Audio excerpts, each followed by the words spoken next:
Gênesis 17, versículos 15 ao 27.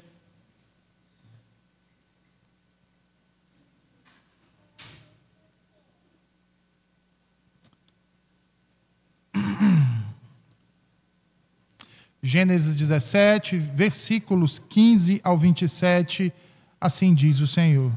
Disse Deus mais a Abraão: a Sarai, tua mulher, não chamarás mais pelo nome de Sarai, mas Sara será o seu nome. Porque eu a hei de abençoar, e te darei dela um filho, e a abençoarei e será mãe das nações. Rei de povos sairão dela. Então caiu Abraão sobre o seu rosto e riu-se, e disse no seu coração: a um homem de 100 anos há de nascer um filho, e dará à luz Sara, da idade de 90 anos. E disse Abraão a Deus: quem dera que viva Ismael diante de teu rosto.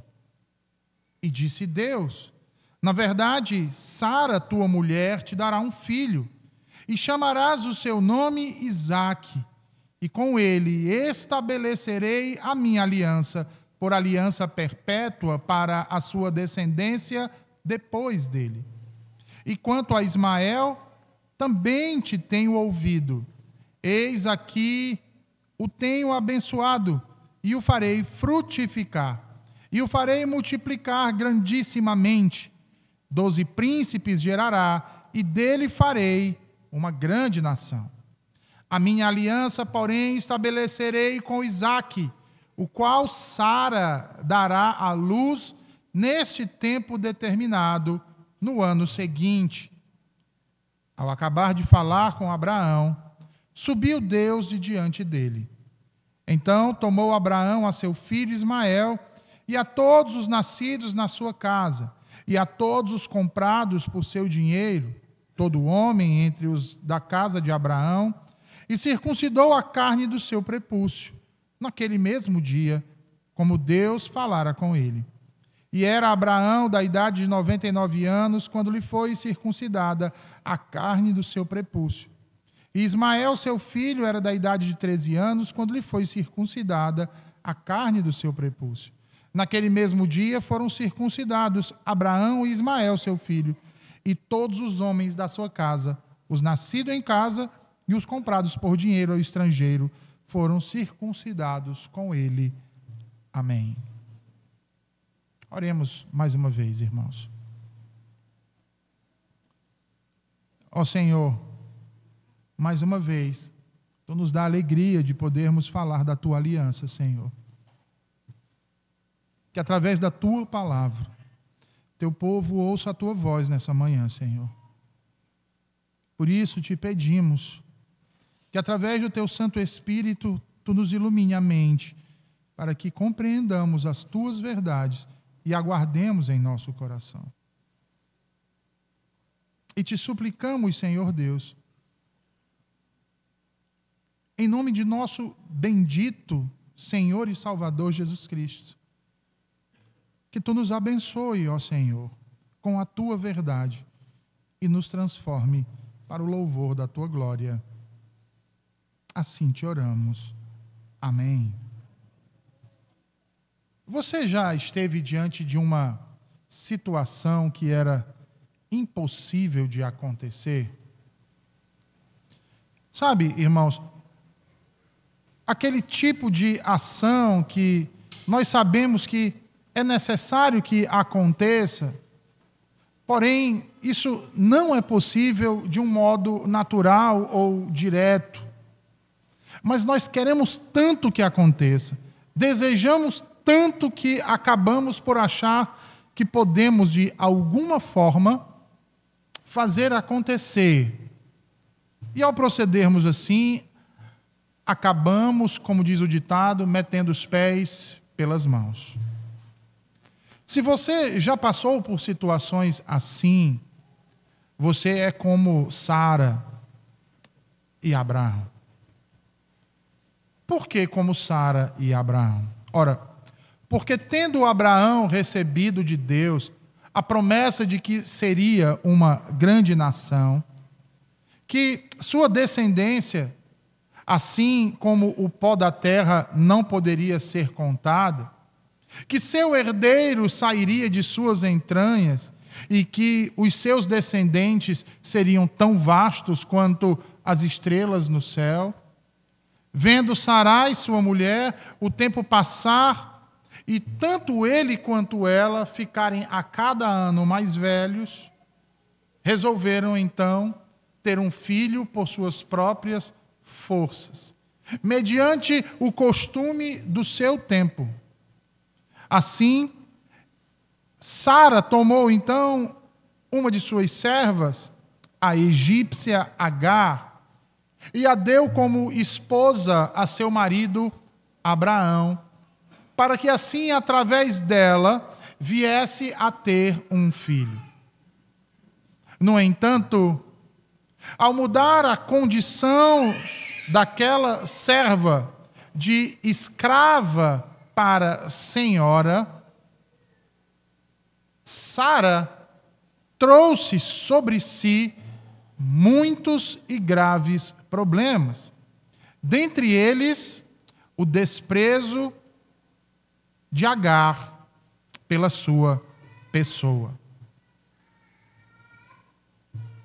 Isso nos mostra, irmãos, que quando os desejos de nossos corações se tornam desordenados, o que acontece com a nossa mente é que ela passa imediatamente a produzir toda a sorte de esforços ilícitos para realizá-los. Se os nossos desejos, irmãos, não forem mantidos em submissão ao que Deus diz, a sua palavra, dificilmente enxergaremos o próprio Deus Todo-Poderoso agir através da sua providência. E isso fará com que os nossos esforços dificilmente sejam mantidos sob os limites de seus preceitos.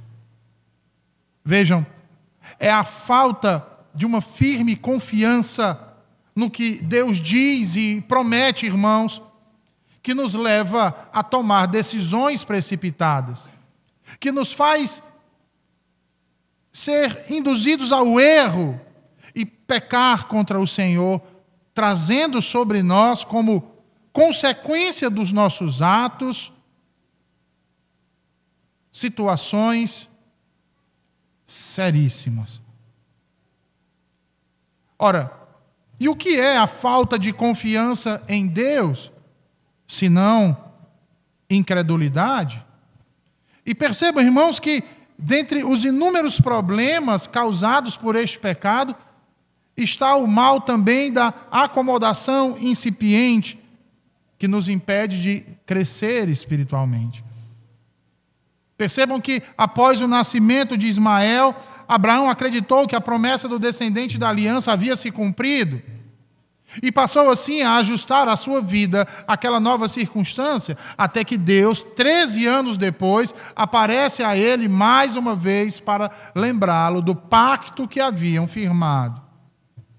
A pergunta que surge para nós diante disso, então, é: o que Deus lembrou a Abraão acerca da aliança que havia sido firmada? Que Abraão deveria andar na sua presença e ser perfeito diante de Deus. Que ele o abençoaria e o multiplicaria grandissimamente, ou seja, faria dele um homem poderoso, honrado, próspero. Que Abraão seria fecundo e geraria muitos filhos, reis e nações procederiam dele. Além disso, estabeleceu o Senhor um selo para a aliança que havia feito com Abraão. Um selo que deveria servir de sinal da mesma para lembrá-lo exatamente das promessas que se lhe haviam sido feitas e dos deveres que haviam sido pactuados, bem como das consequências que haviam sido ditas ali em seus termos. E Deus então diz a Abraão: todo homem entre vós será circuncidado, disse o Senhor. O filho de 8 dias, o nascido na casa e o comprado por dinheiro a qualquer estrangeiro que não for da tua descendência, a carne do seu prepúcio deverá ser retirada como sinal e selo da aliança que fizemos. Aquele que não proceder assim, estará quebrando a aliança, e como quebrador do pacto deve ser extirpado dentre o teu povo. No entanto, irmãos, Deus falou ainda mais a Abraão. Ele disse que a sua linhagem seria estabelecida não com Ismael, como achava Abraão, mas com o descendente das suas entranhas, que viria de Sarai, sua mulher. Este era o descendente da promessa que Deus lhe havia feito quando o tirou da sua terra, de Ur dos Caldeus, do meio da sua parentela, para conduzi-lo à terra que lhe daria. O filho com o qual o pacto de Deus seria então firmado. A pergunta que nos surge é: quem seria este? Logo, é sobre esta revelação que trataremos no sermão dessa manhã. E eu peço que você volte seus olhos para a Escritura, no texto que acabamos de ler, para novamente lermos os primeiros 2 versículos, 15 e 16, nos quais Moisés assim nos fala. Disse Deus mais a Abraão: a Sarai, tua mulher, não chamarás mais pelo nome de Sarai, mas Sara será o seu nome, porque eu a hei de abençoar, e te darei dela um filho, e a abençoarei, e será mãe das nações, rei de povos sairão dela. Vejam, irmãos, após haver estabelecido a circuncisão como sinal da aliança, Deus muda, assim como fez com o nome de Abraão, o nome de sua mulher Sarai. Ele muda de Sarai para Sara, como uma confirmação do seu destino exaltado. E que destino exaltado é esse? Ora, se Abraão seria pai de muitas nações, ela seria a mãe de muitas nações. Deus a tornaria fecunda, e dela procederiam reis e nações. Prestem atenção e vejam, irmãos, que a Escritura nos diz que Abraão, quando ouviu isso, caiu sobre o seu rosto e riu-se. Vejam, a ação de cair sobre o rosto é a mesma de se prostrar, ou seja, de colocar-se de joelho e curvar-se até que a sua fronte toque ao chão. Numa ação, então, de reverência e de adoração àquele a quem se faz tal ação. Percebam que essa foi a mesma atitude que teve Abraão quando, nessa aparição, Deus lhe falou pela primeira vez, aí no versículo 3. Vejam aí, capítulo 17 e versículo de número 3. Essa é também uma atitude, além de adoração, irmãos, além de reverência, uma atitude de assentimento, de exaltado respeito, de submissão. O servo que se prostra para ouvir a voz do seu Senhor, que baixa o olhar reconhecendo a superioridade daquele que fala e a autoridade das palavras que lhe são ditas. E essa, irmãos, é a atitude que todos os crentes devem ter quando diante do Senhor. É essa atitude que todos nós que professamos fé no único Deus vivo verdadeiro, o triuno Deus, Pai, Filho e Espírito Santo, devemos ter diante do Senhor, principalmente no que diz respeito à adoração. Adoração. Quando postados a ouvir a sua voz, a sua palavra, pois nada é mais sagrado, meus irmãos, ou mais importante do que a adoração a Deus. Se atentarmos para as palavras do profeta Ezequiel, lá no capítulo 7, versículo 20, saberemos que essa é a glória do seu ornamento, a qual o próprio Deus a coloca em magnificência. Em magnificência. Essa é a atitude que Deus espera dos seus filhos. Essa é a atitude que todo crente deve ter quando se coloca diante do Senhor e principalmente se coloca diante do Senhor para o adorar. Porque é assim que a Escritura trata a adoração. O homem que se coloca na presença do Senhor, adentrando em sua presença. Logo, o modo e a forma com que nos apresentamos diante do Senhor importa. A maneira como nos comportamos diante da presença de Deus é importante. E Deus falou isso, irmãos, por diversas vezes. Levítico 10 e versículo 3, o Senhor diz: sereis santificado naqueles que se chegarem a mim, e serei glorificado diante de todo o povo. Como será santificado? Como será glorificado o Senhor? Na reverência dos seus, na adoração. A postura reverente, irmãos, é a única postura adequada à majestade, à soberania e infinita santidade daquele que adoramos. Veja que essa foi a postura de Isaías, quando na presença do Senhor, ele diz, no capítulo 6, ai de mim, pois estou perdido, porque sou um homem de lábios impuros e habito no meio de um povo de impuros lábios. Os meus olhos viram o Rei, o Senhor dos exércitos. Essa foi a postura de Abacuque, quando no capítulo 2 e versículo 20, o profeta diz que quando Deus está no templo, diante dele toda a terra se cala.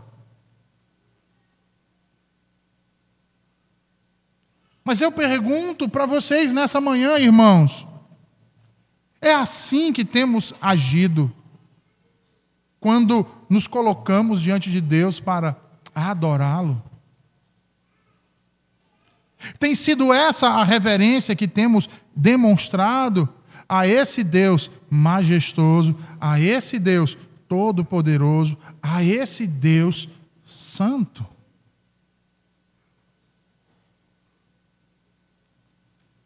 Será que temos tratado esse momento com seriedade?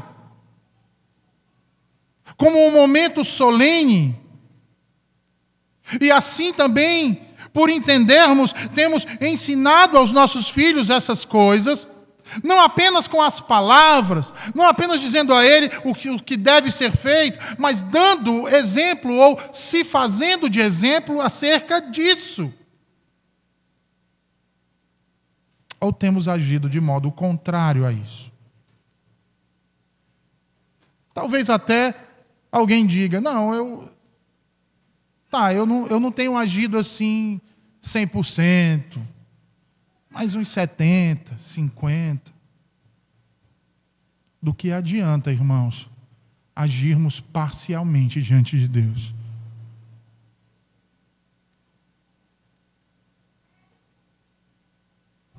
Veja, em 1 Coríntios, capítulo 14 e versículo 40, o apóstolo Paulo exorta os crentes de Corinto a adorar a Deus com decência e ordem. Os irmãos lembram desse texto?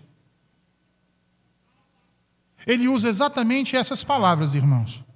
Decência e ordem. Um advérbio de modo, euskêmonos, decência, e um objeto preposicional, táxis, ordem.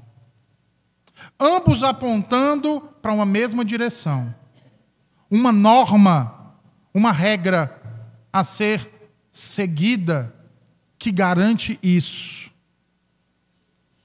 Reverência diante do Eterno.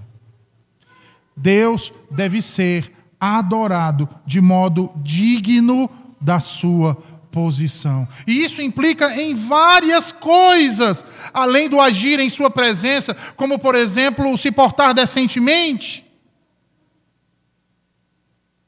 Isso mesmo, irmãos, se portar decentemente. Não achem, irmãos, que são poucos os que se incomodam com essas coisas. Há muitos ditos cristãos que se recusam a aceitar que Deus nos obriga a nos vestir de maneira particular para a adoração.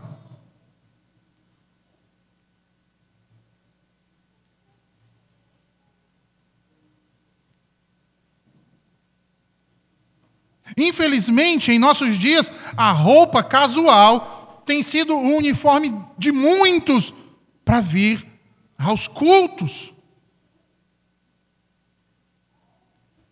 Não é difícil, viu, irmãos? De achar até mesmo quem venha de bermuda e chinelo. Acho que pensa, está perto da praia, saindo de lá, eu vou dar uma volta.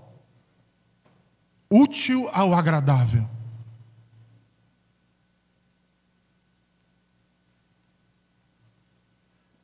E ainda tem aqueles que dizem, né, o jargão, mas Deus não quer saber do exterior, Deus só quer saber do interior.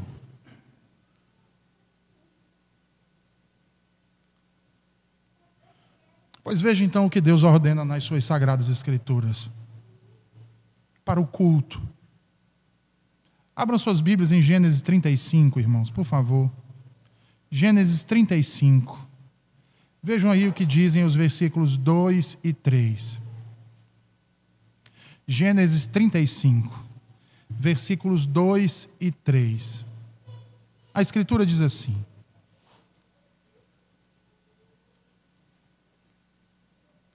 Então disse Jacó à sua família e a todos os que com ele estavam. Nós podemos dizer aqui e usar essa linguagem bíblica de que disse Jacó à sua casa. Isso engloba sua família e todos aqueles que moravam no seu acampamento. Isso inclui seus servos e etc.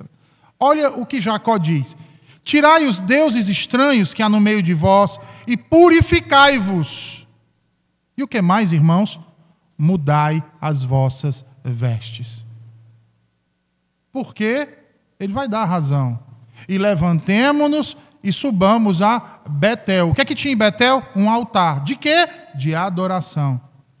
E ali farei um altar ao Deus que me respondeu no dia da minha angústia e que foi comigo no caminho que tenho andado. Jacó está convocando a sua casa para adorar a Deus. E o que ele fala? Abandonei os vossos ídolos, se purifiquem. E o que mais? Trocai as suas vestes. Tirai os deuses estranhos que há no meio de vós, purificai-vos e mudai as vossas vestes. Agora vá para Êxodo 19, Êxodo capítulo 19, versículos 10 e 11, por favor. Êxodo 19, versículos 10 e 11. Êxodo 19, versículos 10 e 11. Disse também o Senhor a Moisés: Vai ao povo e santifica-os hoje e amanhã, e lavem eles as suas roupas, e estejam prontos para o terceiro dia, porquanto no terceiro dia o Senhor descerá diante dos olhos de todo o povo sobre o monte Sinai.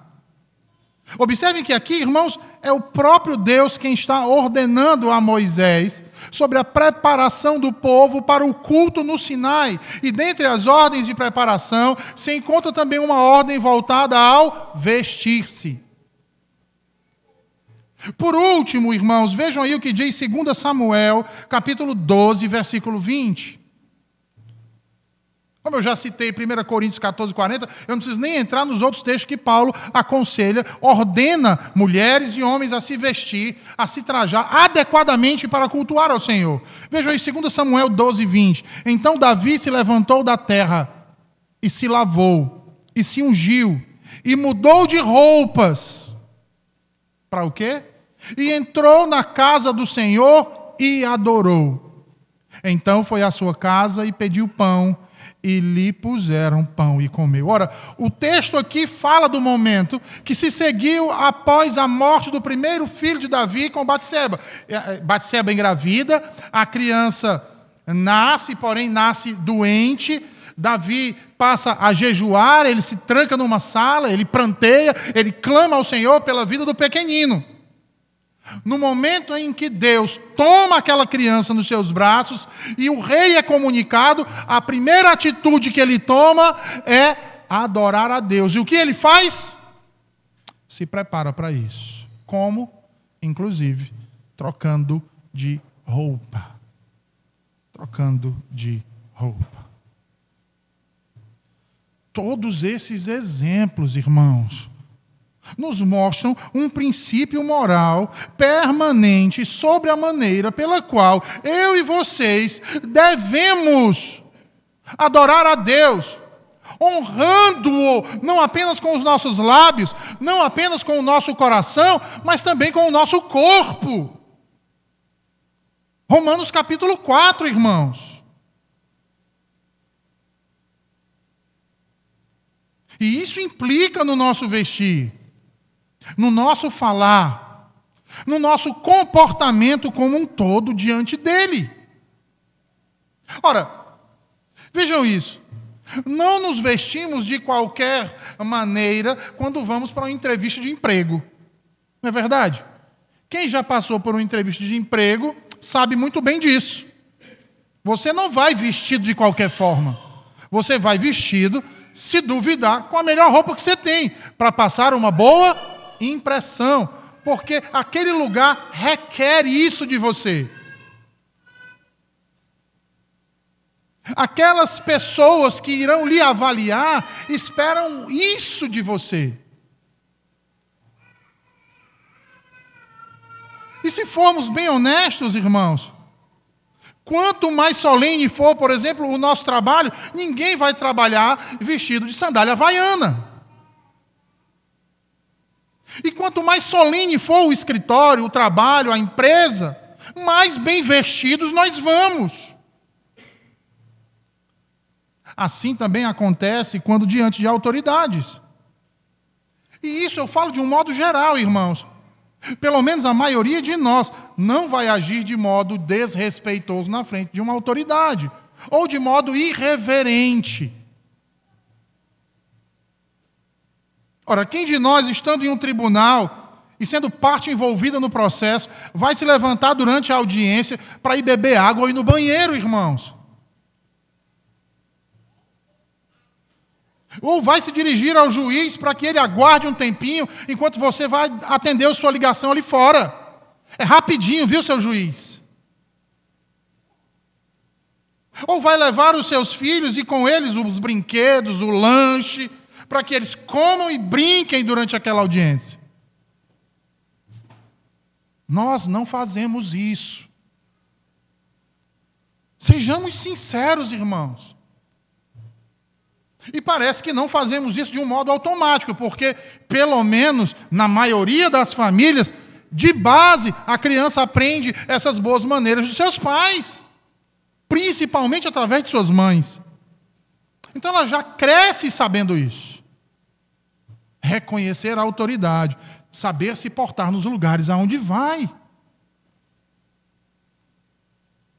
Ora, se sabemos reconhecer a importância de nossa postura nessas coisas, por que então não temos tido uma consideração ainda maior quando isso, a nossa postura, diz respeito ao culto?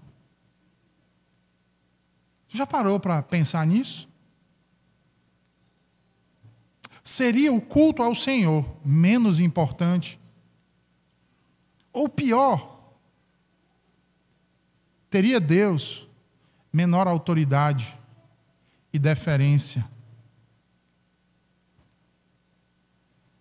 do que um juiz, do que o seu chefe, ou talvez até do seu cliente?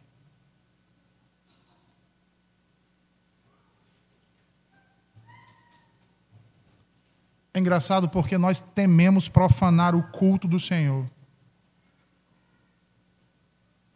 Nós tememos profanar o culto do Senhor, acrescentando elementos que Deus não prescreveu na sua palavra.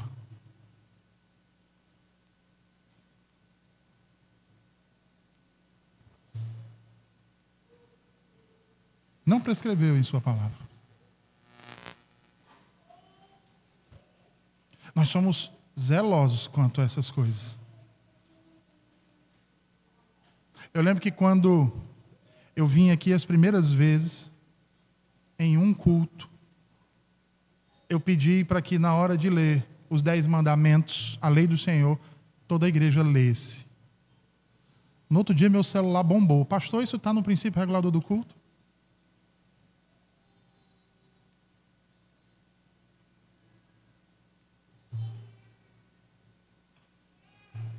E eu lhes digo, foi de propósito.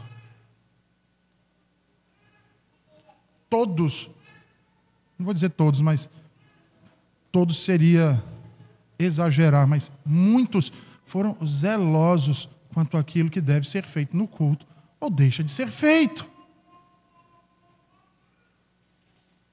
Mas do que adianta eu observar essas coisas e não observar as outras que fazem parte destas?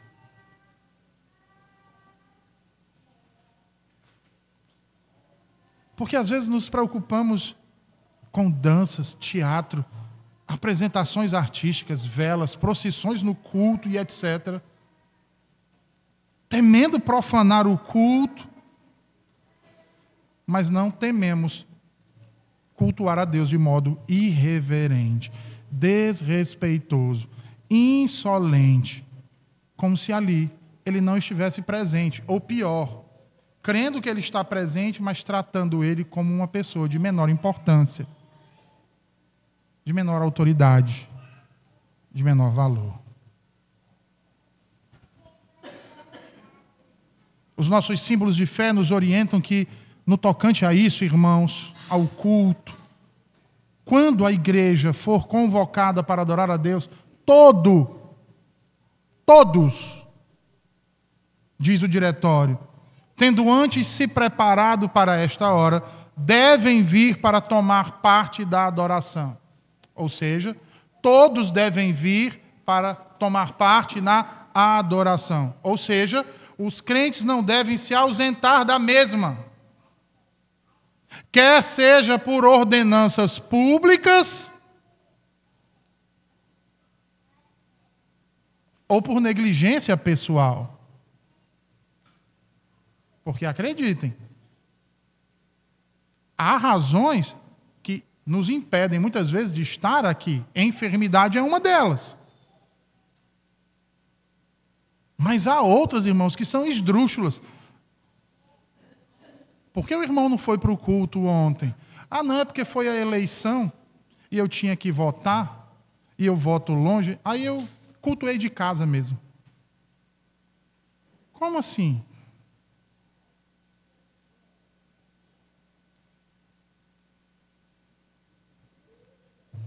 Veja, os crentes não devem se ausentar, irmãos. Quer seja por ordenanças públicas ou negligência pessoal, valentes de pretextos os mais espúrios que possamos imaginar. Fadiga, tempo, visitas, reuniões familiares, estudo, provas, cursos, culto privado, ou pior ainda, o tal do culto online. Isso não existe, irmãos. Isso não existe. Ninguém cultua online. O culto é presencial. O que você vê pela internet é a transmissão do culto. Todos devem estar presentes. E ao se fazerem presentes ao local, na hora em que foi instituída a convocação santa, estes devem, de maneira comedida e decorosa, tomar seus assentos. E uma vez que o culto tiver iniciado, os presentes deverão dirigir toda a sua atenção ao que está sendo dito, porque se é leitura, é Deus falando. Se é oração, somos nós falando com Deus. Se é cântico, somos nós louvando a Deus.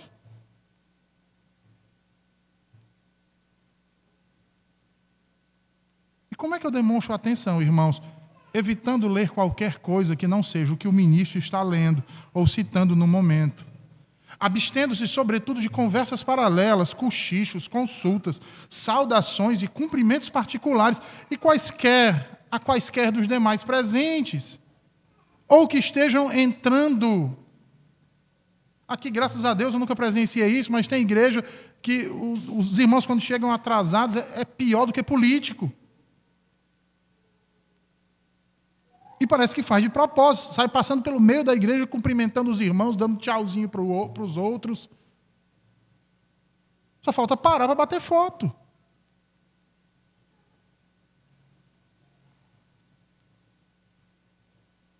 Então, isso não é procedimento para se fazer durante a adoração, irmãos.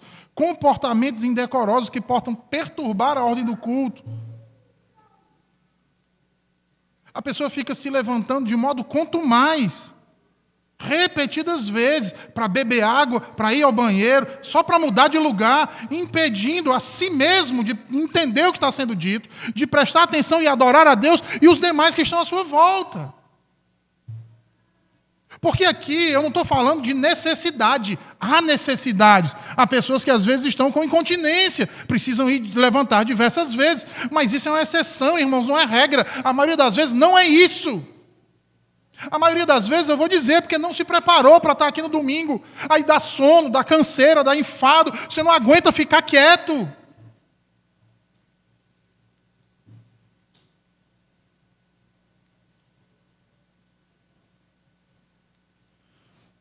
E aí, quando você faz isso, sabe o que é que se demonstra? Aquilo que nós falamos lá no começo, incredulidade. Porque você diz com seus lábios que Deus está presente, mas no fundo você não acredita. Porque se você acreditasse, meu amigo, você se borrava na calça, não teria coragem de se levantar.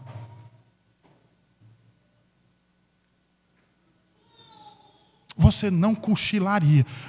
Olha, você se prepararia.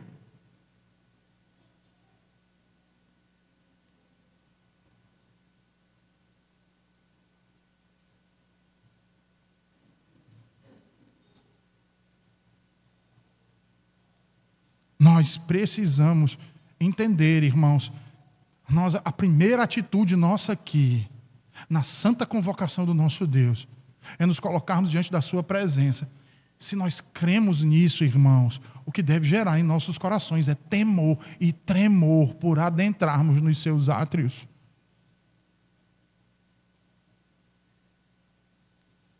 E o mínimo que nós devemos fazer é demonstrar a reverência a esse Deus, único Deus, todo-poderoso, santo.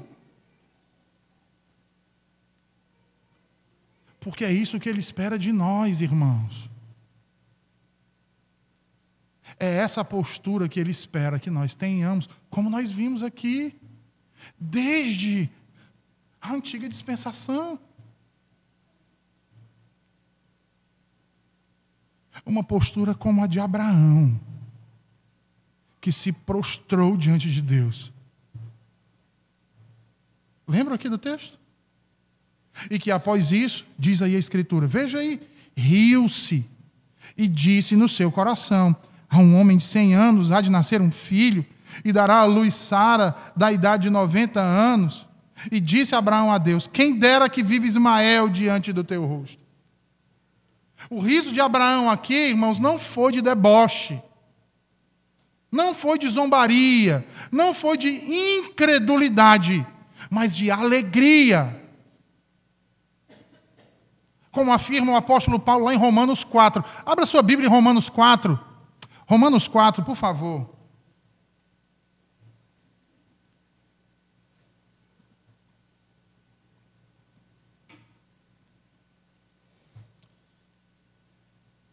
Romanos 4, veja aí o que diz o apóstolo Paulo nos versículos 19 ao 21. Romanos 4, versículos 19 ao 21. Paulo diz assim: e não enfraquecendo na fé, não atentou para o seu próprio corpo já amortecido, pois era de quase 100 anos, nem tampouco para o amortecimento do ventre de Sara, e não duvidou da promessa de Deus por incredulidade, mas foi fortificado na fé, dando glória a Deus, e estando certíssimo de que o que ele tinha prometido também era poderoso para o fazer. Calvino vai comentar esse texto e vai dizer que Abraão explodiu em gargalhadas. Eu acho que Calvino exagerou um pouquinho aqui, mas dá ênfase, né? Mas seu riso foi a reação esboçada diante da perplexidade de seu ser, do assombro que tomou a sua alma, num misto de exultação, humildade e reverência. Aí você diz, exultação? Sim, no tocante ao riso. No entanto, para você compreender essa exultação e esse riso, e por que Calvino exagerou aqui dizendo que ele deu gargalhadas, você só vai conseguir compreender isso se você for para João 8,56. Abra sua Bíblia em João 8,56 e você vai entender a razão do riso, você vai entender a razão das gargalhadas, você vai entender a razão do porquê Abraão riu quando Deus disse isso para ele. João 8,56. Jesus diz assim: Abraão, vosso pai, exultou por ver o meu dia. E viu-o, e ele fez o quê? Alegrou-se. Viu-o e fez o quê? Riu-se.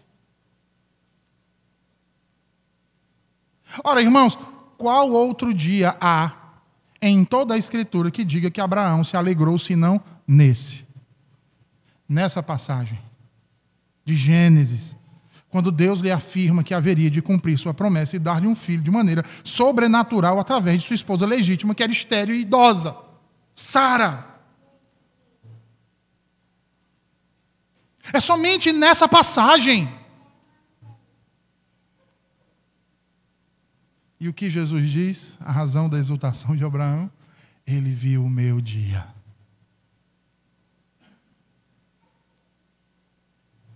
Logo o seu riso é um riso de alegria diante da grandeza dessa promessa.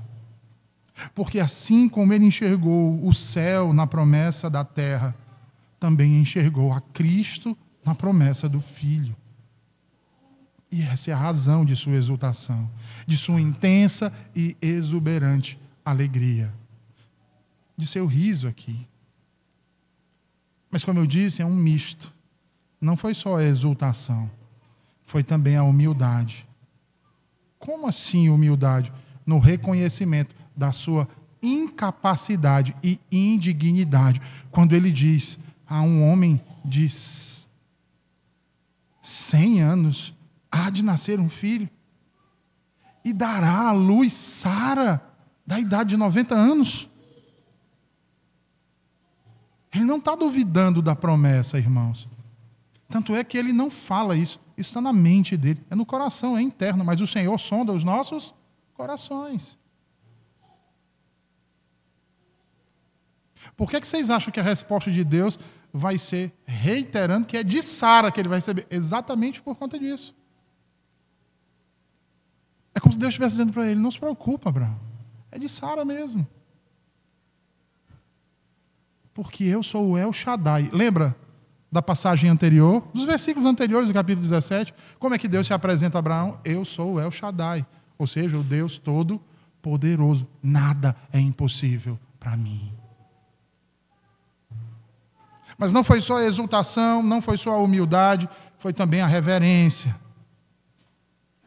Reverência no sentido de se prostrar, demonstrando não apenas respeito, mas submissão à vontade do Altíssimo. Porém, sem se esquecer do seu outro filho, Ismael, sobre quem então suplica ao Senhor para que não o prive de sua face. Uma das piores coisas que pode haver para um pai é ver um filho privado da face do Senhor. Essa é a pior coisa para um pai, para uma mãe. É ver um filho privado da face do Senhor.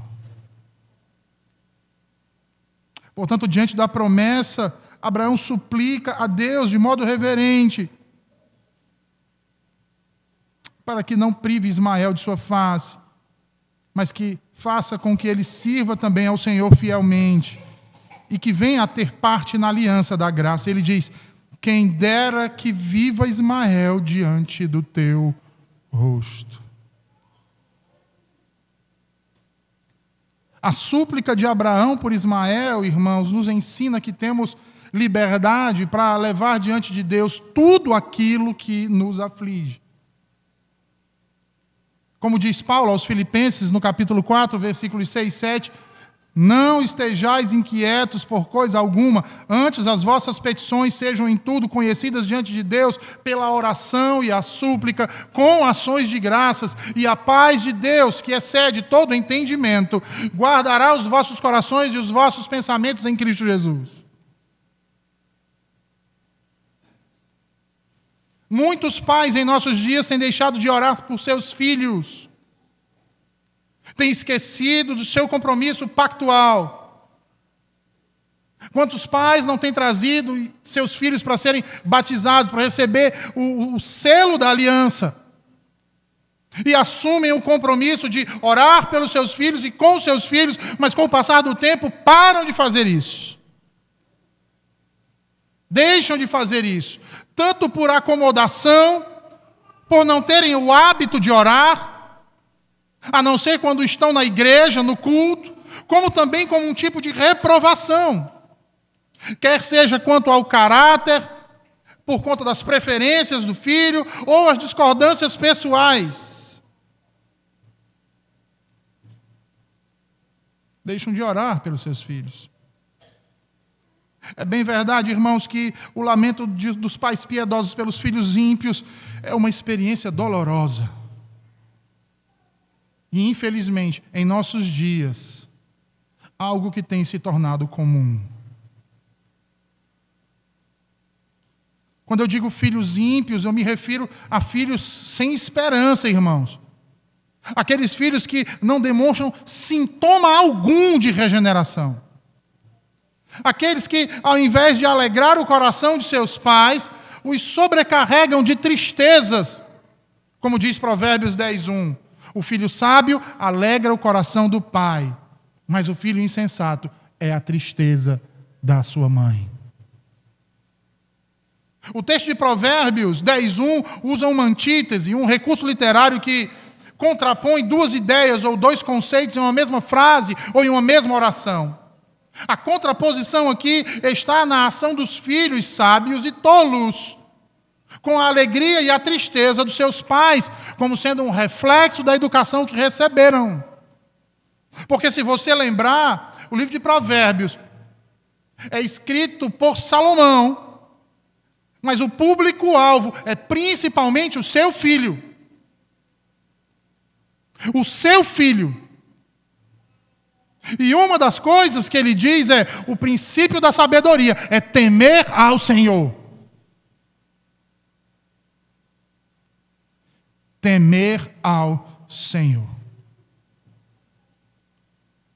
Vejam, quando os filhos atingem a maturidade, a idade em que a sua sabedoria se torna evidente, é comum que busquem o pai para discutir assuntos mais complexos do que com a sua mãe. E assim o pai se torna mais disposto a apreciar e se alegrar com os frutos da sabedoria de seus filhos, que foram bem educados pela mãe. E que agora se manifestam no mundo ao seu redor do que a própria mãe em si. Ele se regozija diante de todos.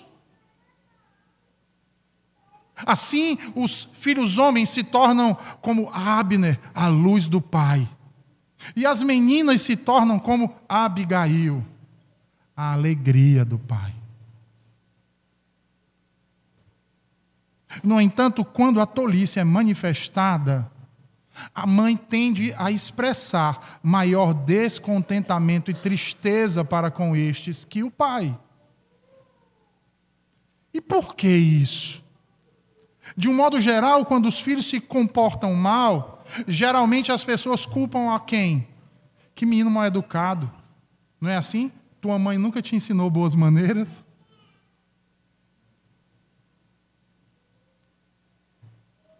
De um modo geral é isso.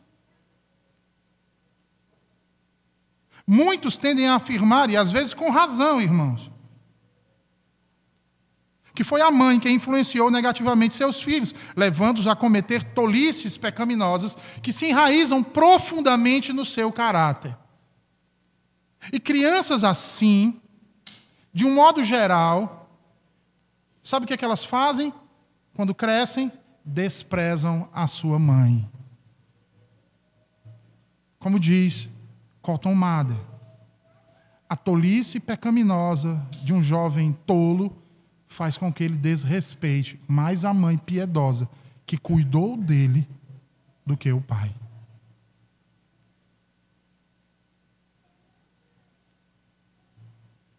No entanto, diz Mather, a atenuação da desonra para com o pai pode estar relacionada à tendência deste em ter sido mais paciente ou até mesmo conivente com os erros dos filhos ímpios do que a mãe.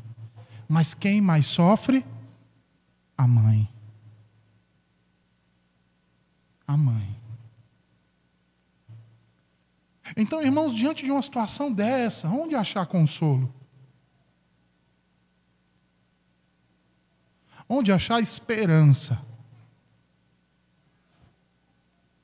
Onde procurou Abraão? Na aliança.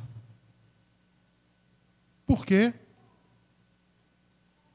Porque qual é a promessa?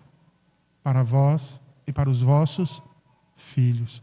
Salmo 103, versículos 17 e 18. Por favor, irmãos, Salmo 103, versículos 17 e 18. Salmo 103, versículos 17 e 18. O salmista diz: mas a misericórdia do Senhor é desde a eternidade e até a eternidade sobre aqueles que o temem, e a sua justiça sobre os filhos dos filhos, sobre aqueles que guardam a sua aliança e sobre os que se lembram dos seus mandamentos para os cumprir. Vejam, embora nem todos os eleitos sejam filhos de pais piedosos, é comum que muitos filhos de pais piedosos sejam eleitos. Provem dos frutos do pacto da graça. Estes eleitos e seus descendentes são considerados abençoados pelo Senhor, estando com seus nomes registrados no livro da vida e sendo alvos dos propósitos eternos e das misericórdias de Deus.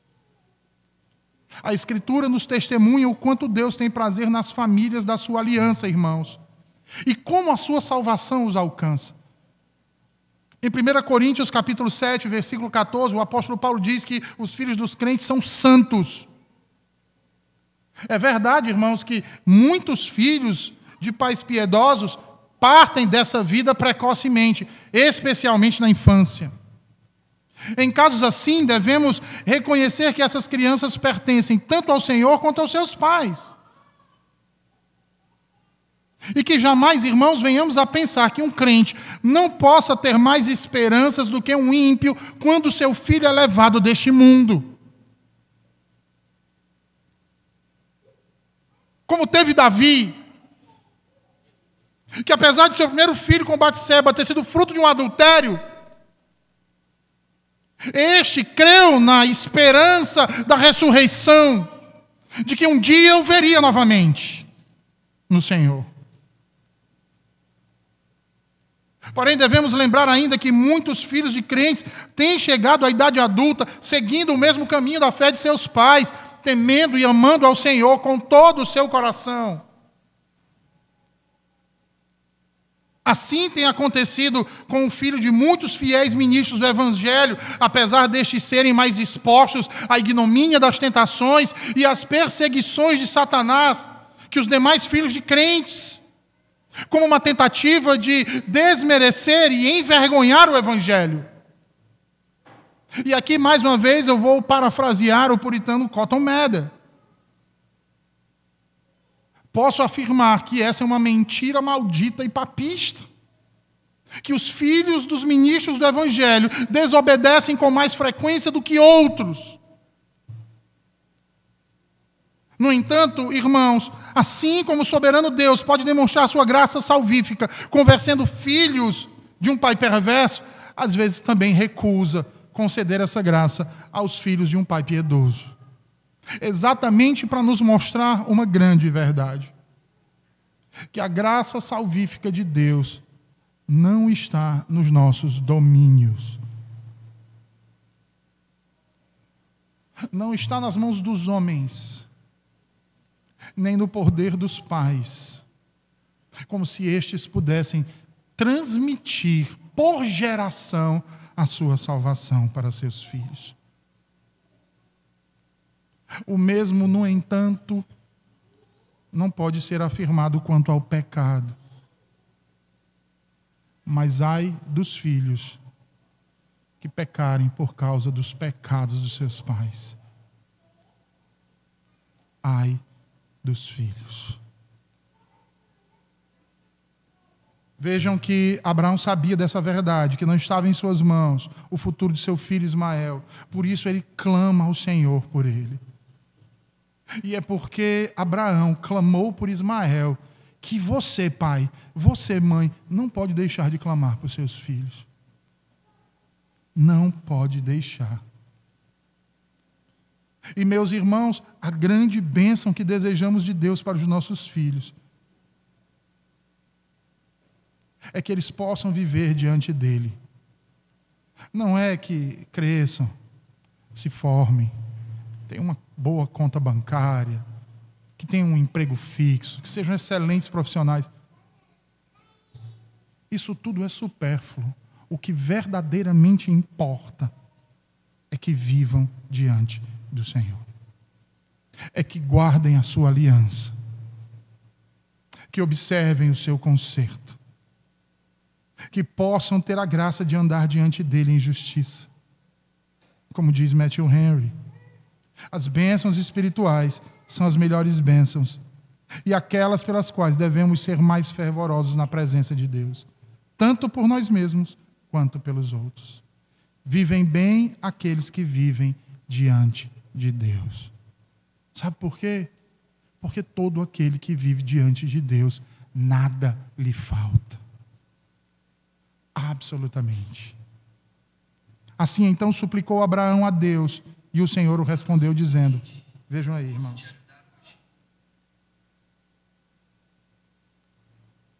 Gênesis 17, 19 ao 22. Na verdade, Sara, tua mulher, te dará um filho, e chamarás o seu nome Isaque, e com ele estabelecerei a minha aliança, por aliança perpétua para a sua descendência depois dele.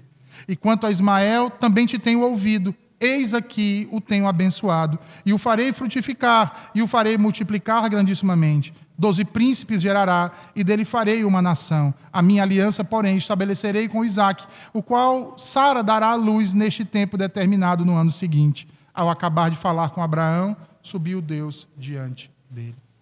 Percebam então, irmãos, que a resposta de Deus à petição de Abraão para com Ismael começa com uma afirmação de um filho nascido de Sara. Diz o Senhor a Abraão, Sara, tua mulher, te dará um filho. Notem que essa afirmação é, na verdade, um deixar claro que o herdeiro prometido não será Ismael, mas sim o filho que haveria de vir do ventre de Sara. Pergunta, e que filho seria esse? Deus diz, chamarás o seu nome Isaque, e com ele estabelecerei a minha aliança por aliança perpétua, para a sua descendência depois dele. Observem que o destaque do nome da criança é bastante significativo aqui na passagem, porque carrega um significado. provavelmente para marcar o momento em que Abraão, pela fé, recebe a promessa. Isaque significa riso. Abraão riu de alegria diante da sua glória. O menino não havia nascido ainda, irmãos, mas Deus diz que nome ele terá, pois quando faz uma promessa, ela é tão certa que a Bíblia a trata como um fato consumado. Tão certas são as promessas de Deus, irmãos, que às vezes as Escrituras fazem até um registro do futuro narrado no tempo passado. O profeta, ao ver o que Deus fará no futuro, escreve no passado coisas do tipo: Deus fez isso, Deus fez aquilo, porém referindo-se a um evento que ainda não aconteceu, ao que chamamos de passado profético, conforme vimos na exposição do capítulo 10. Sendo assim, Deus confirma, através da designação do nome da criança, antes do seu nascimento, o seu poder e a sua soberania, principalmente quando reafirma a fidelidade da sua promessa com o rebento que virá de Sara e Isaque.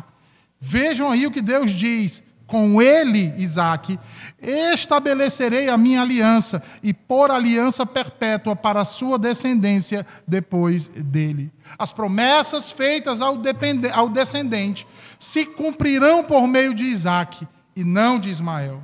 Mas o que levou Deus a escolher Isaque e não Ismael? A Bíblia só nos dá uma resposta: porque assim aprove ao Senhor. Ele escolheu Isaque e não Ismael. Porque Deus é soberano em suas decisões, irmãos. Ele age conforme o conselho da sua vontade, não da nossa. A Escritura não nos revela nenhum critério que possa explicar a preferência de um menino pelo outro, mas nos fala a respeito da linhagem da promessa, porque o Senhor exerce a sua soberania, escolhendo ele quem quer para fazer parte do seu povo. Com isso, desprezou Deus a oração de Abraão? De modo algum, pois ele responde ao seu servo dizendo: quanto a Ismael, vejam aí, também te tenho ouvido, eis que eu tenho abençoado e o farei frutífero e o farei multiplicar grandissimamente. 12 príncipes gerará e dele farei uma grande nação. Então, percebam, irmãos, que apesar de Ismael não ser o descendente mediante quem a promessa seria cumprida, Deus não deixou de abençoá-lo. E isso nos mostra que, de certa forma, Deus atendeu às súplicas de Abraão. O Senhor abençoaria Ismael, fazendo-o fecundo. 12 príncipes procederiam dele e eles se tornariam uma grande nação. Deus concederia a Ismael as bênçãos comuns da aliança, todavia não concederia a ele as especiais.